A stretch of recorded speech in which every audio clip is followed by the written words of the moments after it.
आदेश आदेश आदेश। जय महाकाल। और बहुत स्वागत है आपका आपके अपने चैनल अघोर शक्ति पे।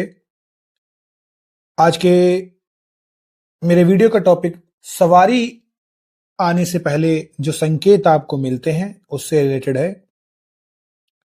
जिन लोगों ने मेरे पहले का वीडियो नहीं देखा है वो लोग जाइए पहले का वीडियो देखिए। और मैं कोशिश करूंगा कि जो मैं शॉर्ट्स बना रहा हूं उसी से रिलेटेड सारे टॉपिक को मैं कवर करूं। और मेरे शॉर्ट्स भी और लॉन्ग भी ऐसे रहेंगे जो आपको कहीं पर भी नहीं मिलेंगे पूरे यूट्यूब में। कोशिश करूंगा कि ऐसे टॉपिक्स को मैं लाऊं जो एक साधक को ढूंढने पड़ते हैं, जिनसे रिलेटेड उनके मन में जिज्ञासाएं होती हैं और किसी कारणवश से बीच में बात अटक जाती है और उस चीज का उन्हें आंसर नहीं मिल पाता है। चलिए आगे बढ़ते हैं और इस टॉपिक पर चर्चा स्टार्ट करते हैं। देखिए, आप लोग घर में बैठकर ध्यान लगा रहे हैं, मंत्र जप रहे हैं, सब ठीक चल रहा है और अचानक एक दिन तुम्हें लगता है कि तुम्हारा शरीर अब तुम्हारा नहीं रहा। जैसे हाथ पैर पत्थर के हो गए, चाहते हो हिलना पर हिल नहीं पाते। कोई भारी भरकम चीज जैसे तुम्हारे सीने पर बैठ गई है। डर लगता है, सही बात है, क्योंकि ये कोई मामूली खेल नहीं है। देखिए, ये खेल होता है शक्तियों का। और आज का वीडियो सिर्फ उनके लिए है जो वाकई में इस चीज को सुनना चाहते हैं। और आज की मेरी बातें बिल्कुल भी साइंस से रिलेटेड नहीं है, क्योंकि तंत्र मार्ग पर दिमाग नहीं चाहिए होता है। यहां पर सबसे पहले जिगर चाहिए होता है। मैं यहां पर शिव के जो शास्त्र हैं उनका प्रमाण देने आया हूं। देखिए, जब आपका शरीर साधना में पत्थर सा भारी हो जाता है तो इसके सीधे सीधे दो मतलब होते हैं और दोनों ही बहुत गहरे हैं। पहला मतलब समझिए, योग वशिष्ठ और युद्र यामल जो तंत्र होता है उसमें एक शब्द आता है आणोमल। ये मल है, वो मैल है जो जन्मों जन्मों से तुम्हारी आत्मा पर चढ़ा हुआ है। जब तुम तीव्र मंत्र जप करते हो तो ये मैल जलने लगता है, तुम्हारी आंतरिक ऊर्जा का प्रभाव बढ़ता है और ये भौतिक शरीर उस भार को सह नहीं पाता। तुम्हारी नसें, तुम्हारी मांसपेशियां उस भारी ऊर्जा को सह नहीं पाती हैं, इसलिए तुम्हें भारीपन महसूस होता है। और ये अच्छी बात है, ये इस बात का सबूत है कि आपकी साधना काम कर रही है, आपका मंत्र है आपकी हड्डियों तक पहुंच गया है। लेकिन जो डर है वो दूसरे मतलब में है। दूसरा मतलब जो है वो सीधा और बिल्कुल सपाट है। कोई शक्ति तुम्हें आसन बना रही है, तुम्हारे शरीर में समा रही है। तंत्र शास्त्र में और खासकर अघोर परंपरा में शक्तियों का आवाहन, देखिए, कोई मजाक नहीं होता है।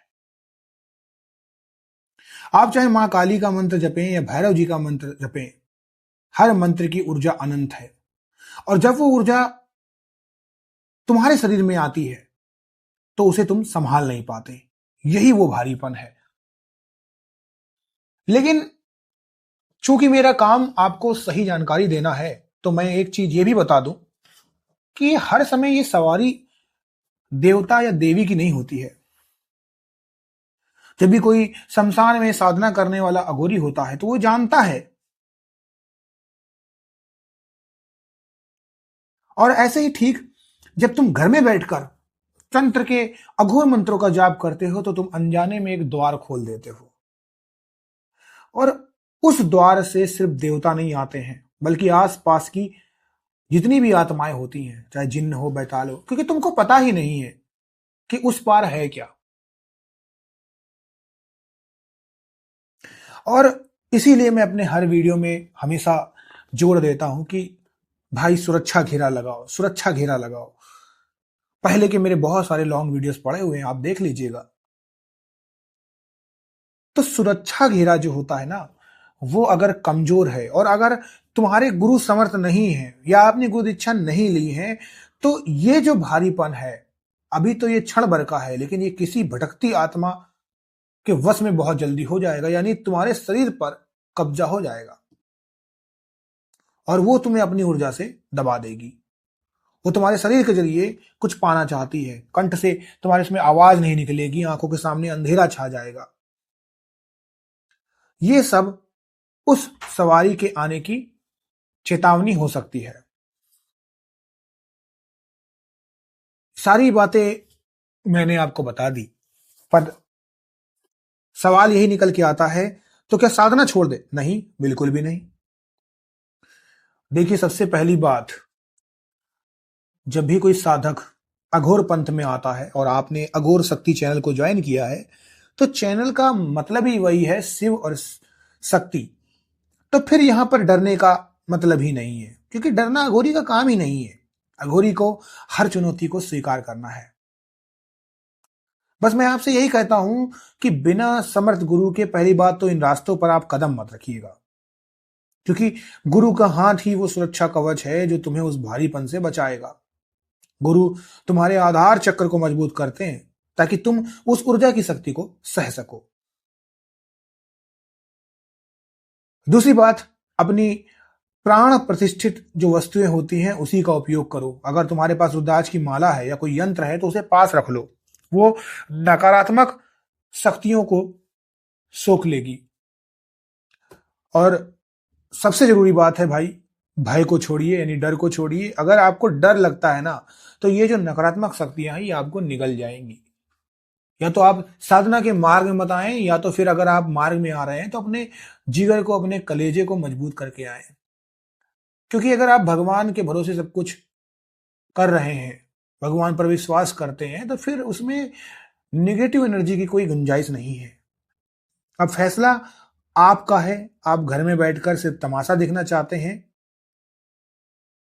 या फिर उस पत्थर से भारी शरीर के भीतर छिपे उस शिव तत्व को पाना चाहते हैं। देखिए भाई, एक बात मैं आपसे कहना चाहूंगा, तंत्र को ना बहुत ज्यादा डरा दिया गया। तंत्र एक विज्ञान है, तंत्र के पीछे बहुत सारी शक्तियां सिमटी हुई हैं, लेकिन ये बिल्कुल भी काला जादू या बिल्कुल भी ऐसा नहीं है जैसा लोग दिखाते हैं। तंत्र मार्ग बिल्कुल सीधा है, पर केवल उनके लिए है जिन्होंने अपना सब कुछ गुरु को सौंप दिया हो। मैं आशा करता हूं आपको मेरा ये आज का वीडियो समझ में आया होगा, पसंद आया होगा टॉपिक। अगर आपको थोड़ा बहुत भी अच्छा लगा है तो प्लीज आपका एक लाइक, एक शेयर इस चैनल को आगे बढ़ा सकता है। और आगे आने वाले भविष्य में मैं वो फिर टॉपिक पे कवर करूंगा जिसके बारे में आज तक आपके मन में जिज्ञासा चलती रही है और आपने सुना ही नहीं है। नहीं तो इसी तरीके के टॉपिक आपके सामने आते रहेंगे और मैं आगे नहीं बढ़ पाऊंगा, क्योंकि आपके प्रतिक्रिया के हिसाब से मैं सोचूंगा कि मुझे अब किस तरीके के टॉपिक आपको देने हैं। चलिए, मुझे इजाजत दीजिएगा। सभी लोग खुश रहें, स्वस्थ रहें और बाबा भोलेनाथ उन पर कृपा बरसाएं। आदेश आदेश आदेश। जय महाकाल।